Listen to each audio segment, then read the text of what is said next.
لازم ہے ہر مسلمان پر، ہر کلمہ گو پر، ہر امتی پر، ہر غلام پر آل بیت سے محبت کرنا کیا ہے؟ اگلی روایت سماعت فرمائی۔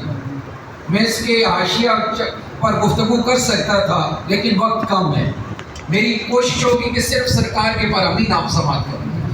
آقا علیہ الصلوۃ والتسلیم نے ارشاد فرمایا، یہ پہلی روایت طبرانی اور امام بہقی نے بہقی شریف کے اندر ذکر فرمائی۔ دوسری روایت آقا علیہ الصلوۃ والتسلیم نے ارشاد فرمایا، لا یؤمن عبد حتی اکون احب الیہ من نفسہ۔ کوئی بندہ، کوئی بشر اس وقت تک کامل مومن نہیں ہو سکتا جب تک وہ اپنی جان سے بڑھ کر مجھ محمد سے پیار نہ کرے۔ روایت مکمل نہیں ہے، آگے چل کے سرکار نے فرمایا، اہلی احب الیہ من اہلہ۔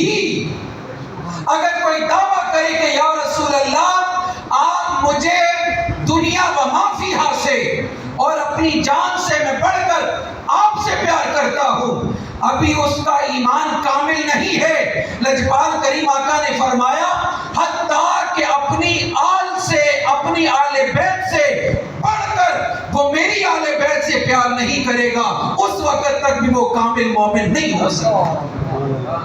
پھر ارشاد فرمایا، وَعِتْرَتِي أَحَبَّ إِلَيْهِ مِنْ عِتْرَتِهِ۔ اس کے جتنے بھی اقربا ہیں، تمام اقربا اسے بعد میں محبوب ہوں، جو میرے اقربا ہیں اسے زیادہ اچھے لگتے ہیں۔ وَذَاتِي أَحَبَّ إِلَيْهِ مِنْ ذَاتِهِ۔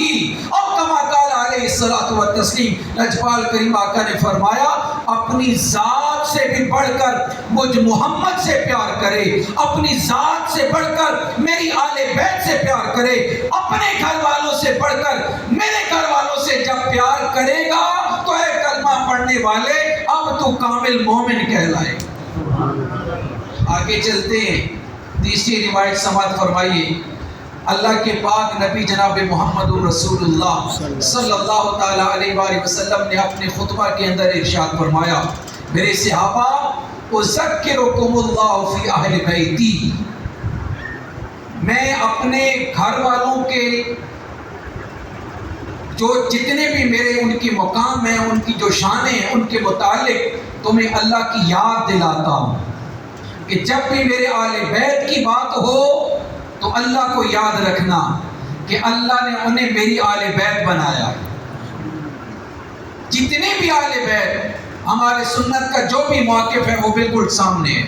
حضور کی ازواج بھی حضور کی آل بیت ہیں، حضور کے شہزادے بھی حضور کی آل بیت ہیں، حضور کی شہزادیاں بھی حضور کی آل بیت ہیں، اور بالخصوص لجپال کریم آقا نے چادر تلے جن ہستیوں کو بٹھایا ہے وہ بھی آل بیت ہیں۔